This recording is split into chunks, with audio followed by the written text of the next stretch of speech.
오늘 새벽이었죠. 바로 젠슨 황의 GTC 2024 기조연설이 장장 2시간 동안 열렸습니다. 과연 또 어떤 이야기를 했을지 우리 또 반도체 아저씨 김장렬 교수님께서는 어떻게 2시간 내내 다 들으셨어요?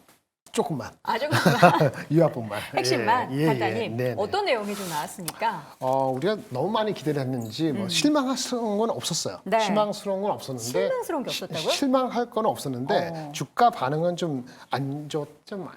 주가 반응이 실망스러웠죠. 예. 네.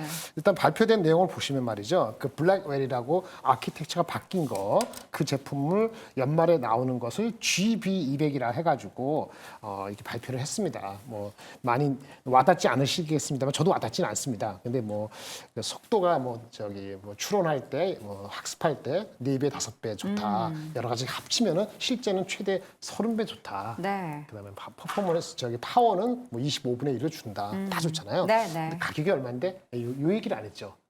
그렇죠. 얼마 가격이 나와야지 가격은 그렇죠. 자신감이 있으니까 본인들이 얼마에 팔든 살 수밖에 없는 그런 맞아요. 상품이라는 걸 알려주는 거죠. 그렇게 받아들이면 되는데 네. 시장에서는 더 원했던 것 같아요. 그래서 주가가 빠지고 나서 오늘 한 1% 넘게 2% 가까이 빠진 것 같아요. 예, 뭐 당연히 AMD는 빠지겠죠. 당연히 경쟁이니까. 근데 우리가 아침에 그 장이 아주 좀 많이 빠지는데 반도체주가 그 내용적으로는 GB200이라는 것이 플랫폼화된 거라는 게 중요한데 플랫폼화되고 이게 또 하나 뭐냐면은 이제는 비싸지니까 엔터프라이즈 소프트웨어에 이걸 추가시키는 거예요. 네. 엔터프라이즈 소프트웨어 한 달에 뭐 4,500불로 이렇게 구독할 때 이 소프트웨어를 NIM이라는 소프트웨어를 하면은 옛날 GPU도 아주 편안하게 하고 추론 학습을 할 때 아주 용이하게 한다는 소프트웨어도 갖다 붙이면서 이 GB200이라는 새로운 제품 아키텍처를 발표한 거죠. 그 사실은요. 사실은 내용으로 따지면은 추가된 내용으로 따지면 약간 더 좋았다고 볼 수 있는데 네. 주가 흐름은 좋지 않았어요. 재미있는 거 말이죠. 그러면 관련되는 주식이 오늘 뭐 장외에서 다 빠졌느냐? 그건 아니에요. 그 뭐가 올랐어요? 오른 종목이 있어요. 뭐예요? 본장에서도 오르고 오후장에서도 오르고. 뭐예요? 그게 케이던스 디자인 시스템즈하고 그게 뭐죠? 뭐 그런 게 있어요. 디자인 시스템즈, EDA 설계 도구 만드는 회사. 그다음에 IP 회사. 우리 IP 회사 좋아하잖아요. 케이던스 디자인 시스템즈하고 그다음에 시납시스하고 이 두 개가 대표적인 글로벌 넘버 1, 2인데 네. 여기서는 본장에서도 1% 이상 오르고 아마 장 끝나고서도 그 정도 이상 오랐던 것 같아요. 그러면 이 그러니까 GPU 새롭게 할 때 소프트웨어적으로 같이 이렇게 협력하고 통합하고 뭐 이런 게 나오니까 올라갔죠. 나머지 주가들은 약보합이긴 하지만 관망하는 장세이기 때문에 네. 오늘 또 어떻게 발표되고 뭐가 얘기냐에 따라서 달라질 수 있기 때문에 펀더멘틀적으로 봤을 때 실망해서 이거 피크아웃을 확실히 했네. 세로 뉴스가 맞다. 그렇게 정당할 것은 저는 발견은 못했는데 주가적인 측면에서는 이제 많이 빠지네요. 그러니까요. 그러니까 시장에서는 뭔가 이제 젠슨 황이 하나 비밀병기를 꺼내서 보여주거나 아니면은 그 숫자를 더 크게 이야기하거나 할 줄 알았는데 그런 내용이 없다 보니까 원래 알던 얘기 또 하는구나라는 그 정도에서 좀 실망을 한 게 아닌가. 혹은 이제 고점 부근에서 더 올라갈 것이 없어서 이제 선반영됐다 이런 분위기가 아닌가라는 생각도 들었는데요. 김정혁 교수님은 어떻게 좀 보셨나요? 네, 뭐 지난주에 말씀드릴 때 제가 언급드렸던 것은 뭐 기술적인 부분 이런 거 다 중요하지만 엔비디아가 다 하느냐 아니면 여전히 여러 회사와 함께 하느냐 이게 가장 중요해 보인다라고 네네. 말씀을 드렸는데 지금 뭐 새로 나온 제품의 아키텍처의 기반을 보시면 원래부터 이제 플랫폼을 가지고 온 엔비디아였지만 더 이런 플랫폼적인 성격이 강해지면서 뭐 제가 이해하기로는 정확하게 이해한 것인지 모르겠습니다만 너희들은 데이터만 가져와 내가 다 해줄게 라는 뉘앙스로 저는 들렸거든요. 그러면 이것이 과연 엔비디아가 장기적으로 성공하게 되고 여전히 독점력을 가질 수 있다면 엔비디아가 더 치솟을 수 있는 그런 재료가 되지만 두 가지 관점에서 저는 좀 리스크가 있다고 보는데요. 네. 자, 이렇게 가면 다른 회사들은 과연 가만히 있을까? 그래서 최근에 샘 알트먼이 정말 바쁘게 움직이고 있지 않습니까? 네. SK하이닉스와 삼성전자를 압박해서 빨리 너희들도 좀 뭔가 만들어봐라. 설계 내가 할게. 라는 걸 계속 재촉하고 있고 그다음에 지금 어저께 또 시장에서 가장 주목받았던 이슈는 뭡니까?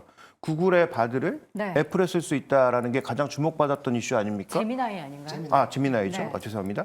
그렇다면 현재 구간에서 우리가 주목해봐야 될 것은 엔비디아가 이런 독점력을 가지고 압도적인 기술을 가지고 있을 때 나머지 업체들은 이것을 바라만 보고 있을 건가? 네. 모두 타도 엔비디아를 외치지 않을까라는 두려움이 일단 한 가지고요. 그렇죠. 두 번째는 또 우리가 주목해봐야 될 포인트가 엔비디아가 원하는 저것을 누가 만들어주느냐가 관건인 거죠. 지금 모두 풀캐파로 돌아가고 있는데 신규 공장 언제 만들어지죠? 그러면 기존 거 다 안 만들고 엔비디아 것만 만들어주나요? 그것도 불가능하거든요. 네. 그러니까 그런 관점에서 봤을 때 과연 저 제품이 독점적인 지위를 차지하고 플랫폼까지 모두 흡수하는 형태로 갈 것이냐의 문제와 두 번째로는 만들어줄 사람이 없다. 그렇죠. 삼성전자나 지금 다른 업체들이 HBM과 추가적으로 칩을 만들 수 있는 공장들을 빠르게 수요를 올리지 못하면 결국은 지금 기존에 만드는 업체들 쪽에서 만드는 것들은 이미 다 팔려나간 상황이에요. 그러면 저 새로운 칩, G로 시작하는 저 새로운 칩도 아키텍처 설계는 끝났지만 이것을 실제로 만드는 데 있어서는 시간이 오래 걸리거나 지연될 수 있다는 그런 부담감 자체가 존재하는 게 아닌가.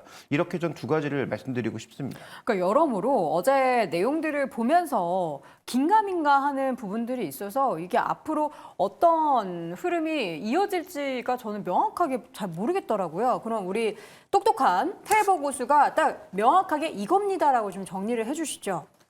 연말에 $1,000 갑니다. 연말에 $1,000 간다고요? 네. 아니 지금 $1,000 거의 금방 손만 뻗으면 가는 거 아니에요? 일단 어제도 목표 주가가 또 상향이 되면서 네.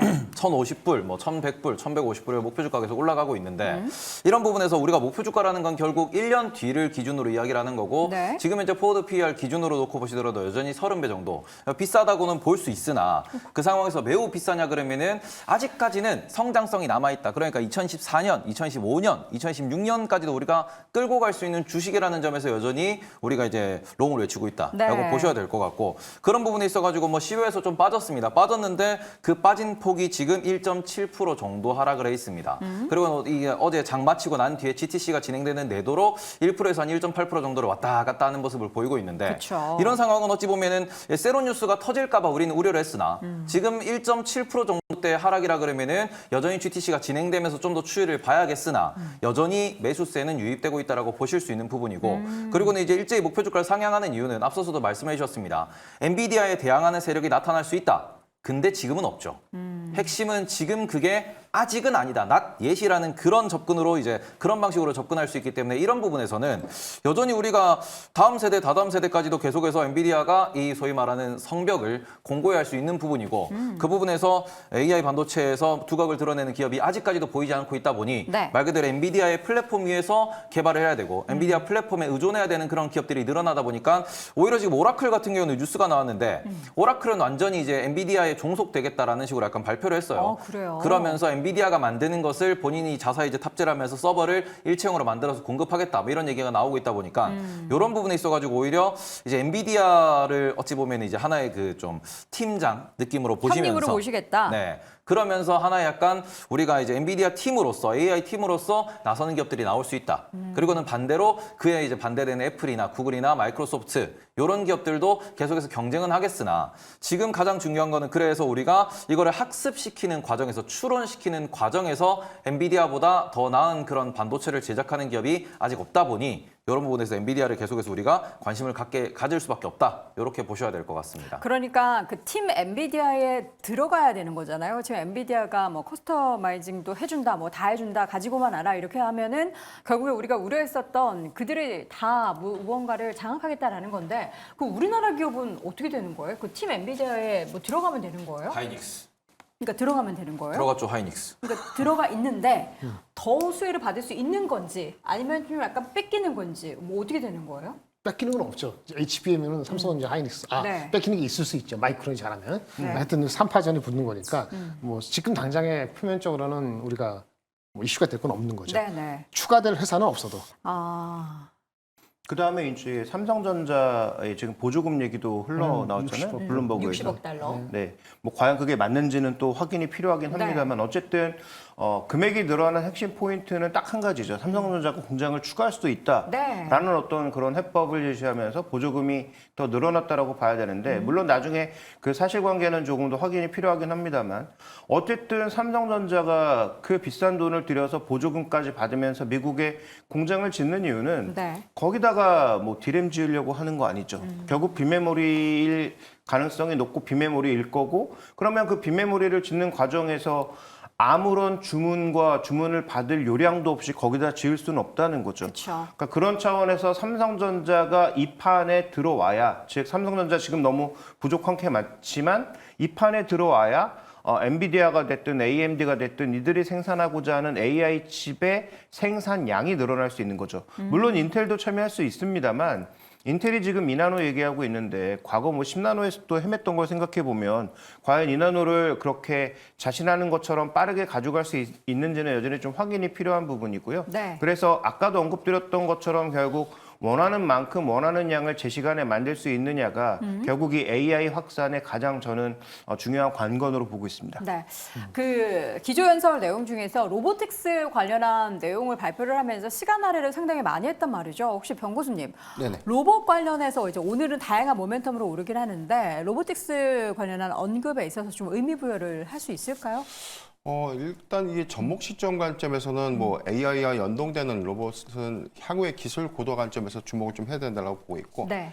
다만 오늘 로봇주의 강세는 이 엔젤 로보틱스의 상장 모멘텀 그리고 29일 레이브 로보틱스의 삼성전자 부사장 이사선임 안건 이 그쵸. 부분이 로봇 사업에 대한 어떤 수급들을 좀 더 개선시키는 요량이 아닌가라고 좀 보고 있고 여기서 AI와 로봇의 결합 그리고 향후에는 휴머노이드 로봇이라는 것은 결국에 이 AI의 어떤 탑재 이슈를 향후에 기술 고도화의 최종점 안에서 도입이 좀 가능한 그런 부분들이기 때문에 기대감으로는 좀 작용할 수 있다라고 좀 보고 있습니다. 네.